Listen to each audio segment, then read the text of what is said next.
When you're shooting landscapes, the difference in these focal lengths is not quite as important, because a lot of times in a landscape setting you can just move back a little bit if you need to. But if you're shooting real estate or interiors, you don't always have that same kind of opportunity. And in fact, most of the time you don't. You can only go so far back. And so we want to see how wide angle these lenses are able to frame in that kind of situation where you don't have a lot of room to work with. And so we've set up our subject, which is this bookshelf, and it's only about 3.5 feet away from the camera. Let's see how much of this we can get into the frame with each lens. And so here we're going to compare how these will actually frame. And so here we have the 16 millimeter, at 16 millimeters of the 16 to 35 f2.8, and compare that with the Tamron at 15 millimeters. And so you can see that there is a noticeable difference here in the framing between those two. Now, if we go to the 16 to 35 f4L, we're going to find that the difference here is even more pronounced, and for whatever reason the f4L frames a little bit tighter than what the f2.8L does, and so there's a little more of a difference here.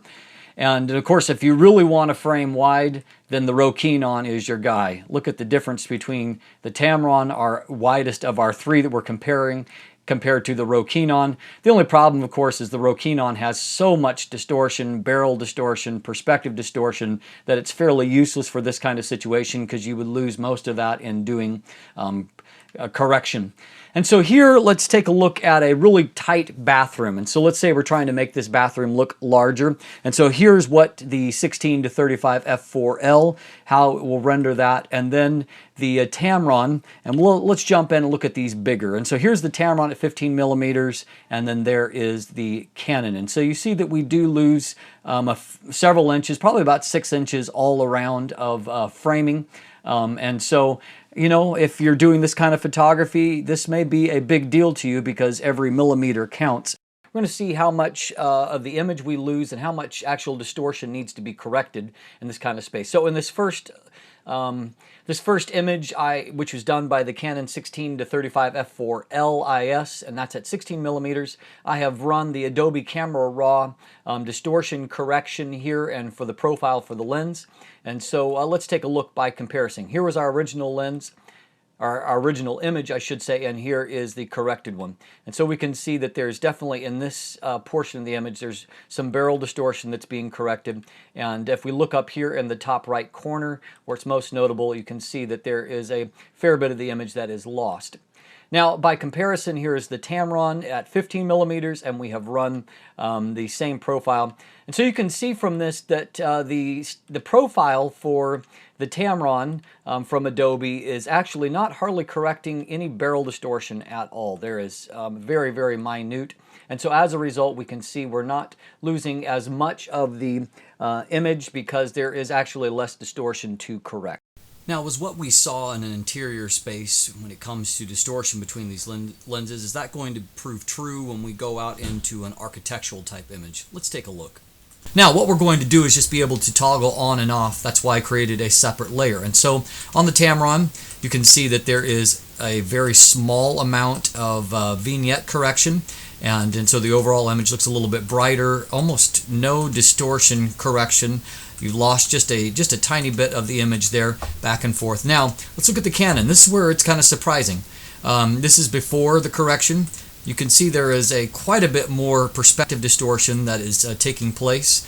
And so there's obviously more barrel distortion on the Canon, and also a significantly higher amount of vignetting, despite the fact that this is the aperture is half as large as that of the Tamron. And so I found that interesting, and so you can see there is considerably more distortion in the Canon 16 to 35 at 16 millimeters than there is in the Tamron 15 to 30 VC at 15 millimeters. And so that is an interesting conclusion that I would not have expected in comparing these two lenses. All right, in this test we are going to just take a look at our amount of bokeh that is being produced by these lenses. And so we've arranged to have a nicely lit foreground subject. And what we will do now is, by using these Christmas lights in the background, we're just going to see at that distance what kind of blur can be created by these lenses. And so here in this controlled test, our focal point is right here. And so as you can see, this is comparing the Tamron on the left at 30 millimeters and the Canon F4L on the right at 35 millimeters. And so as you can see, the Canon is framing quite a bit tighter, and so you'll see there's not as much of a difference in the size of the bokeh highlights as what there would be if they were quite at the exact same distance, framing the same way. But most importantly here, we're looking at the quality of these circles here. And so as you can see, the Tamron has a little more busyness, kind of onion activity here in the highlight. And it also has some of these dots that the Canon doesn't have.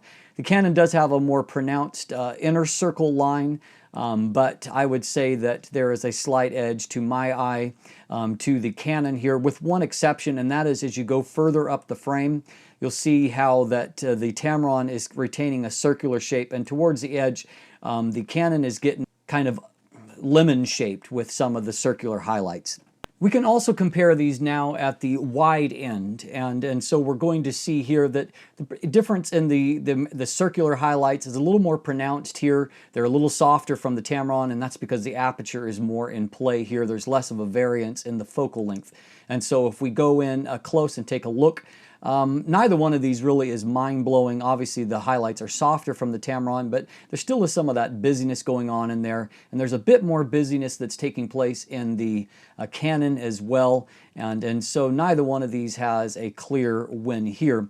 Actually, our winner is the old dog here, and if we take a look and compare, first of all, we'll quickly compare the two Canons.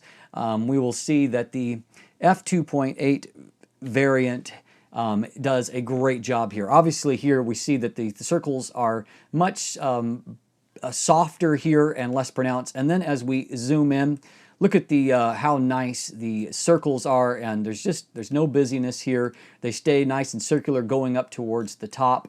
This really is actually quite beautiful bokeh that's coming out of the 16 to 35 f2.8, and we'll find that same difference is there when we take a look at these at the wider end. Obviously, again, highlights are softer here. They're not quite as beautiful from the Canon at the 16 millimeter end, but they still look actually quite nice and are the best of the bunch. And so finally, we will compare at the Canon and the Tamron. This is both at f2.8, and so you can see here circles are higher because the framing is tighter, and so they're larger from the Canon, but they're also much less busy and full of activity when you compare the two. And so the Canon is definitely the winner of the bokeh comparison. Real-world testing is a little bit more complicated, because the reality is all three of these lenses will produce nice results when used in the field. The Canon f2.8L continues to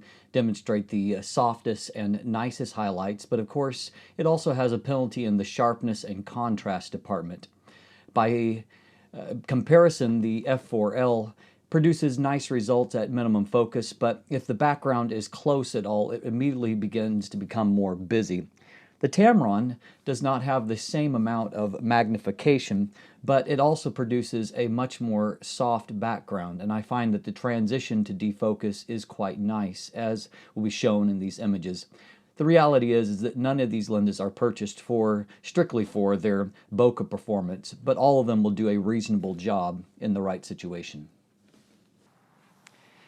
And so as we see from our comparison testing today, the Tamron does have a significant advantage over the f4L when it comes to its angle of view, and then also with reduced distortion.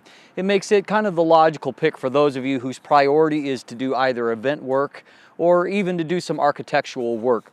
And both the advantage of the larger aperture, along with having that great image stabilization, but with low distortion, makes it a natural pick for that.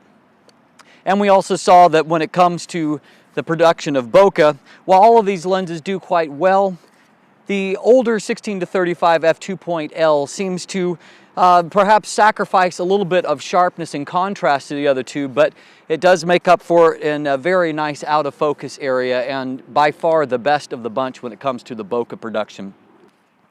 All three of these lenses, they all have something to offer, and I think that for many of you the choice comes down to between the 16-35 f4L and the Tamron 15-30 VC. And so if you're weighing these two options, know that it really comes down to what you need. There is no loser between these lenses. It really comes down to what feature set is more important to you.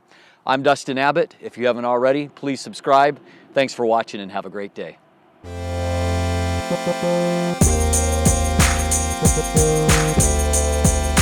Thank you.